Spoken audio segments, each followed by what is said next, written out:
begitu energi sukacitanya bangkit, you are your own ilah. Anda menjadi penyembuh bagi diri Anda sendiri. Tepuk tangan.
Energi malam ini dalam diri Bapak dan Ibu yang saya mau bangkitkan habis-habisan malam ini.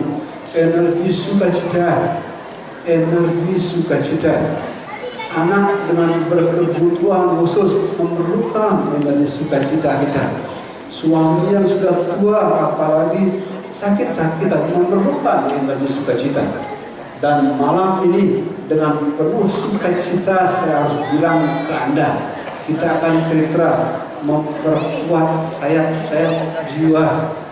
Kita akan cerita memperkuat sayap-sayap jiwa dengan energi penuh sukacita.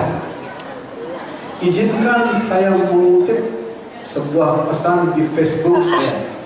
Ada ibu-ibu yang mengaku anaknya berkebutuhan khusus memasukkan pesan indah di Facebook saya. Pak Gede Prama, hanya jiwa-jiwa yang terpilih yang dititipin anak-anak berkebutuhan khusus. Ulangi lagi, hanya jiwa-jiwa yang kuat dan terpilih yang dititipin anak-anak berkebutuhan khusus. Tepuk tangan dong.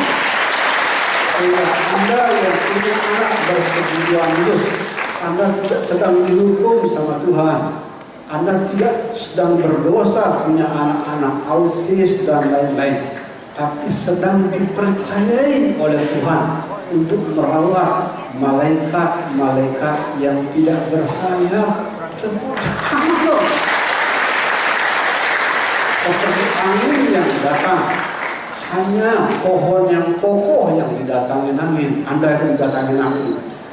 Sehingga malam ini persepsi Anda tentang anak-anak berkebutuhan khusus saya sedang berubah.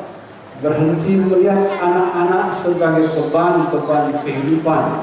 Belajar melihat anak-anak sebagai malaikat yang sedang mengangkat jiwa kita biar terbang.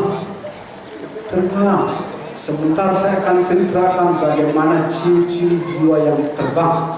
Sekarang saya mau cerita ke Anda. Kenapa anak-anak berkebutuhan khusus saya sebut sebagai malaikat-malaikat yang tidak bersayap.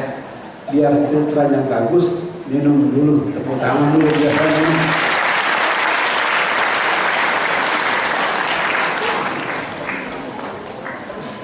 Meminjam periodisasi itu pembagian waktu yang dibikin oleh sejarawan agama bernama Karen Armstrong. Saya pernah ketemu orang Inggris yang pengetahuan sejarah agamanya hebat. Di zaman kita dia paling hebat.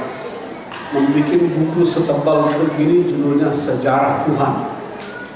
Mengeksplorasi pencarian manusia tentang Tuhan selama 4.000 tahun lama. 4.000 tahun lama.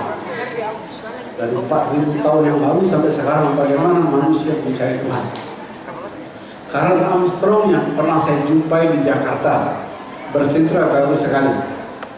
Di zaman keemasan di mana jiwa manusia masih sangat bercahaya, manusia itu bercakap-cakap dengan Tuhan seperti Anda dan saya bercakap-cakap begini. Contoh yang paling menonjol lah di Hindu itu Arjuna sama Sri Krishna. Arjuna bercakap-cakap dengan Tuhan Sri Krishna. Di bab ke-11 Bhagavad Gita, Arjuna ini lihat ya, siapa saya? Harus kaget Arjuna. Tuhan itu melampaui segala wajah. Ingat, di zaman tak kala jiwa manusia bercahaya, manusia bercakap-cakap dengan Tuhan, persis seperti yang dilakukan oleh Arjuna.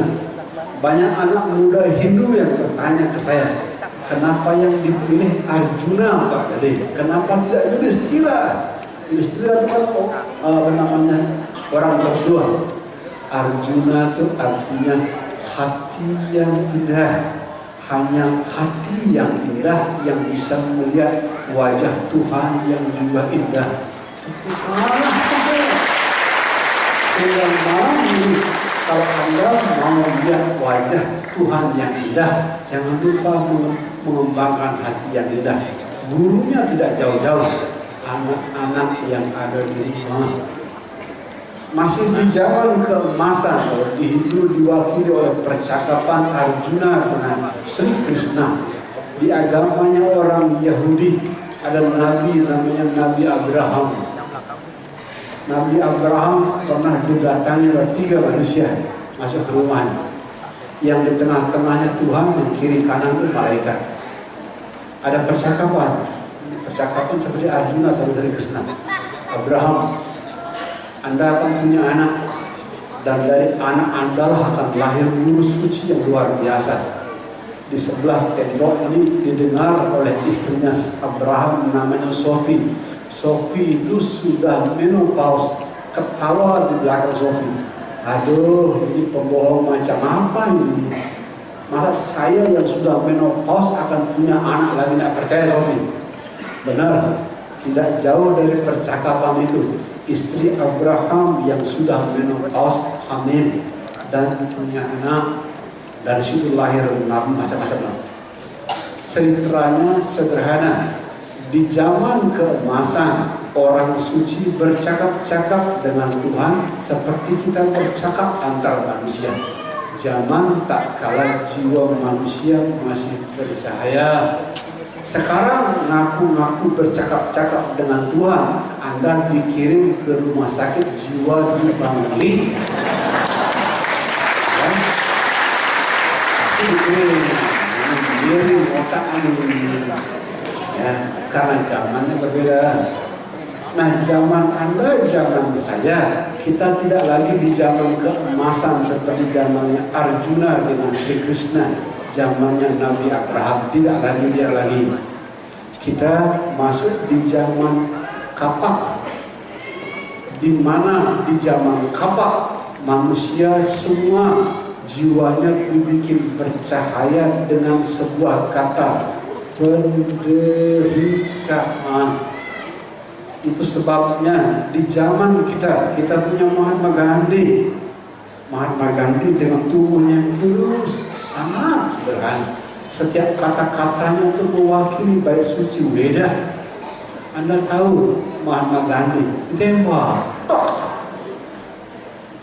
Di zaman kita mengenal Nelson Mandela, 27 tahun di penjara, seperempat abad tambah 2 tahun. Coba Anda dan saya 27 tahun di penjara, udah gantung diri dulu. Tapi Nelson Mandela 27 tahun begini, dan tidak ada marahnya. 2 minggu sekali penjaganya diganti dengan manusia yang serem-serem, semuanya dia dengan semua. Di zaman kita ada yang mulia Dalai Lama, juga penderitaannya hebat sekali. Umur 15 tahun kehilangan negaranya. Di zaman kita ada Bunda Teresa, serupa. Beliau puluhan tahun melayani orang-orang menderita di Kalkuta. Pelajarannya sederhana, ibu dan bapak semua. Penderitaan bukan hukuman. Penderitaanlah tangan-tangan kosmik yang sangat menghaluskan. Tepuk tangan dong.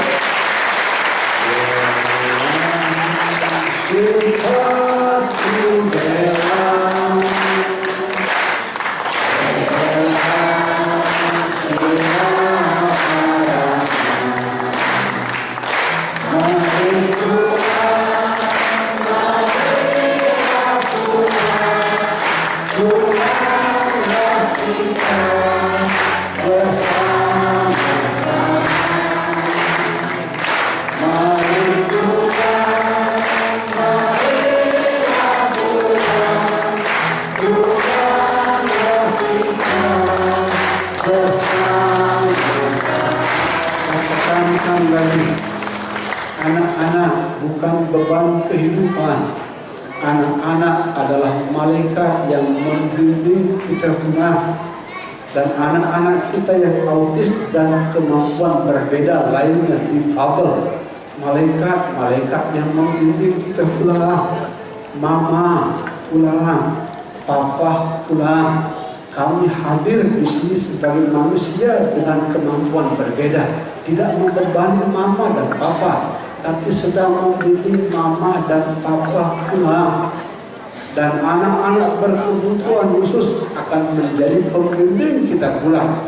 Kalau kita tidak melihat mereka sebagai anak-anak yang judulnya negatif, tapi kita lihat mereka sebagai malaikat yang tidak bersayap. Tepuk tangan.